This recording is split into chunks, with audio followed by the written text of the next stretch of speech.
तो welcome back my channel Kanchan Dubey blog.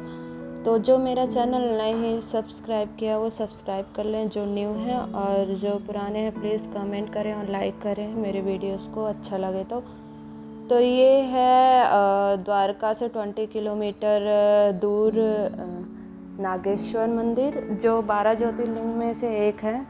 और इसकी पौराणिक कथा किसी राक्षस से जुड़ी हुई है, तो मुझे इतना ज़्यादा आइडिया नहीं है।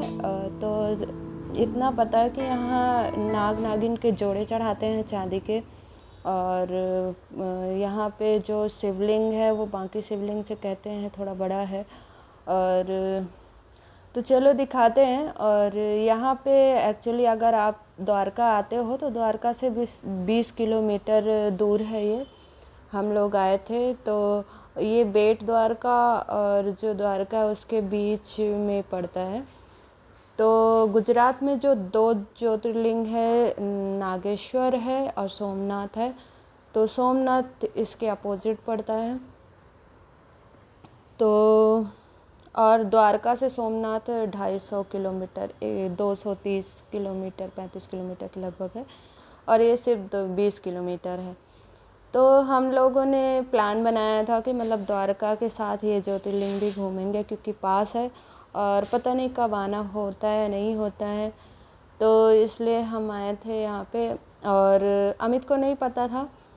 तो ये मैंने ही डिसाइड किया था घर से निकलने से पहले कि हमें क्या क्या घूमना है इधर साइड। तो यहाँ पे हम उतरेंगे, और यहाँ पे अगर कोई अननोन आता है तो यहाँ पे रुकने के लिए कोई जगह नहीं है, मतलब कोई होटल वेटल नहीं है।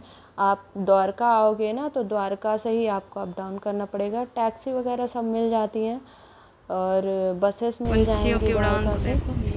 तो हम उतर गए हैं और अथर बोला नहीं जाएंगे। फिर अमित बोले कि तुम्हारा फ्रेंड भी जा रहा है। तो फिर वो बहुत मुश्किल से उतरा है, क्योंकि वो काफ़ी थक गया था और इसकी तबीयत भी ठीक नहीं थी, उसको थोड़ा सा वायरल हो रखा था। तो फिर हम उतरे वहाँ से, फिर जाएंगे। फिर दिखाते हैं। लाइन काफ़ी लंबी लगी थी और लोकल ज़्यादा थे, क्योंकि ये क्या है ना, जो ज़्यादातर द्वारका आते हैं वही ये ज्योतिर्लिंग आते हैं। ज़्यादातर ये आउट में पड़ता है, तो जिनको 12 ज्योतिर्लिंग के दर्शन करने होते हैं वही ज़्यादा ऐसी जगह में आ पाते हैं। ये बहुत आउटर में है एक तरीके से, ये गुजरात के बिल्कुल कॉर्नर पे है। तो कभी कभी बहुत लोग तो द्वारका आते हैं और नहीं भी आते हैं, लेकिन यहाँ लोकल ज़्यादा दिखेंगे। यहाँ के लोगों की मान्यता ज़्यादा है गुजरातियों की, तो बाहरी मुझे थोड़ा कम दिखे यहाँ पे। बड़े ये 12 ज्योतिर्लिंग में से एक है। आप सर्च करोगे तो आपको समझ में आएगा कि 12 ज्योतिर्लिंग में से इसकी मान्यता क्या है। इसमें कहते हैं कि मतलब पुण्य और पाप का मतलब उद्धार हो जाता है। जो जीवन में आपको पता नहीं क्या पाप किए हो, ऐसा कुछ मान्यता है। पर ठीक है, भगवान का अगर आपके अंदर अगर भगवान के प्रति श्रद्धा भाव है तो भगवान हर जगह बुला लेते हैं। तो हमें भी आने का मौका मिला, और फिर चलो दिखाते हैं। यहाँ पे ये जो बना है वो 80 फीट की एक मूर्ति बनी है, और शिवलिंग इस मंदिर के हैं जस्ट बगल बगल में दोनों बने हुए हैं। तो हम लाइन पे थे और बहुत लंबी लाइन थी, तो मैंने आधा काट दिया था। तो अंदर से फिर हम मेन द्वार में पहुँचे, और जहाँ शिवलिंग है वहाँ पे वीडियो फ़ोटो अलाउ ही नहीं है, तो बंद करा दिया था। तो मैंने मतलब मेन जगह तक हम गए थे, फिर शिवलिंग के जगह की वीडियो नहीं बना पाए थे, मंदिर के अंदर तक की बनाए थे, क्योंकि वहाँ जो पंडित थे वो बोले कि नहीं, यहाँ अलाउ नहीं है हर किसी को बनाना। तो ये हॉल है, जब हम लाइन से वहाँ दर्शन करेंगे फिर वहाँ से फ्री हो जाते हैं, तो आप चाहे बाहर चले जाओ या हॉल पे बैठ जाओ, ऐसे आराम कर लो। और सामने माता रानी की मूर्ति थी, नंदी थे, कछुआ था, दर्शन कर सकते हो। ये माता रानी का पीछे का पार्ट है। तो वो शिवलिंग के जस्ट सामने माता रानी की भी मूर्ति थी। और ये देखो साइड से आपको राइट साइड से इतनी बड़ी लाइन दिख रही होगी वहाँ तक। और जस्ट सामने देखोगे कि बीच में लिखा होगा कुछ कुछ, समझ में आ रहा होगा, वहीं पे शिवलिंग है और थोड़ा सा उतर के है नीचे, इसलिए शिवलिंग नहीं दिखेगी।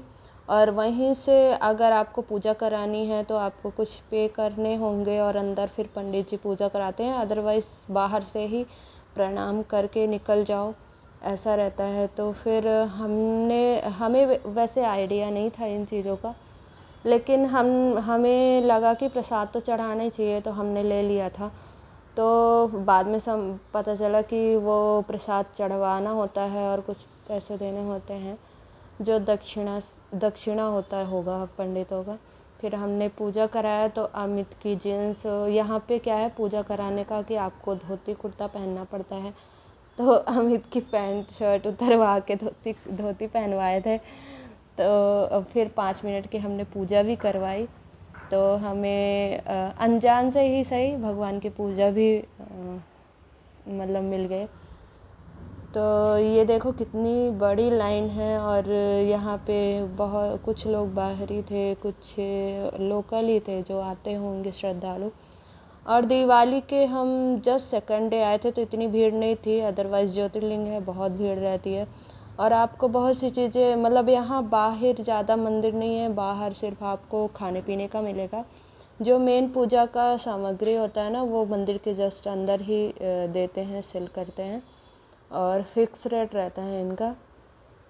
तो कुछ प्रसाद और ऐसे हैं, और जस्ट मंदिर के सामने ये लाइन से आपको दिखाएंगे।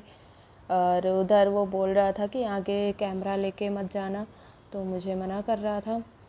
और ये जैसे नाग नागिन का जोड़ा था, गंगा जल था, फिर उसमें प्रसाद था, कुछ नारियल था, रुद्राक्ष की माला थी, और ये सब चीज़ें चढ़ाने के लिए होता है। और 2-3 तरह के थे, आपको ये 2,500-3,000 का। और वो इशारा कर रहा था कि प्लीज़ वीडियो बंद कर दो यहाँ से।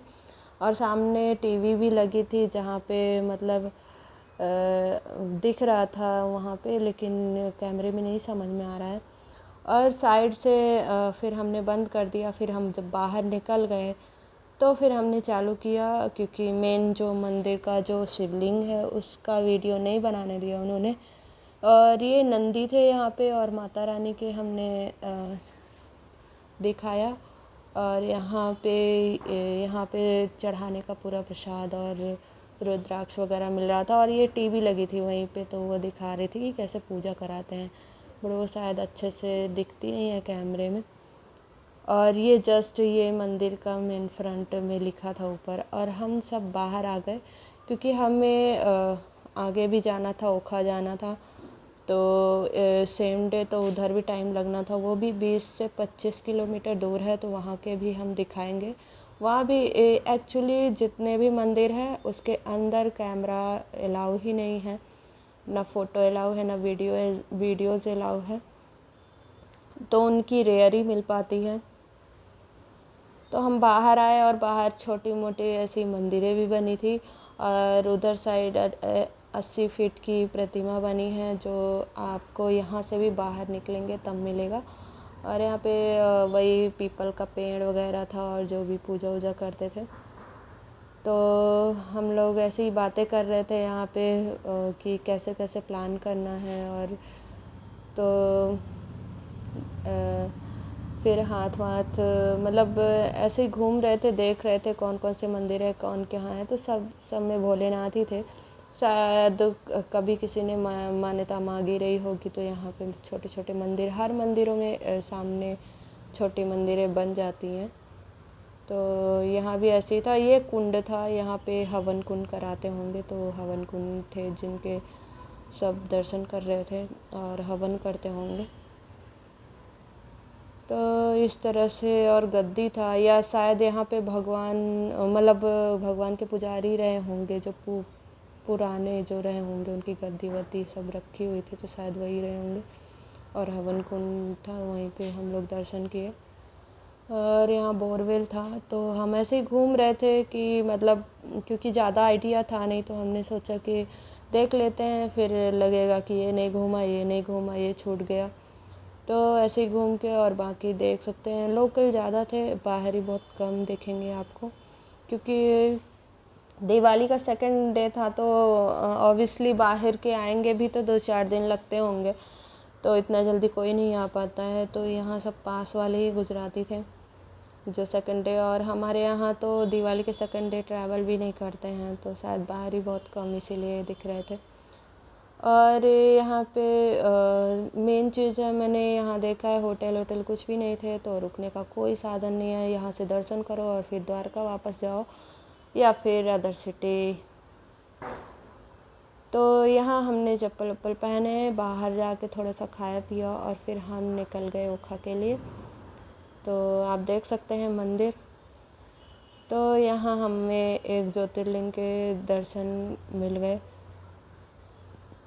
तो अब जितने भी मतलब दर्शन होंगे तो हमारे वीडियो में बने रहे। मैं जहाँ भी घूमूंगी तो आपको अच्छी तरह से दिखाऊंगी कि क्योंकि ये सब चीज़ें रेयर ही मिल पाती हैं देखने को, बहुत कम लोग आ पाते हैं ऐसी जगह में, तो वही रहता है।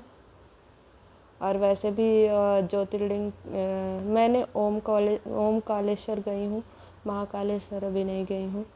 तो आज नागेश्वर भी घूम लिया, 2 ज्योतिर्लिंग हो गए।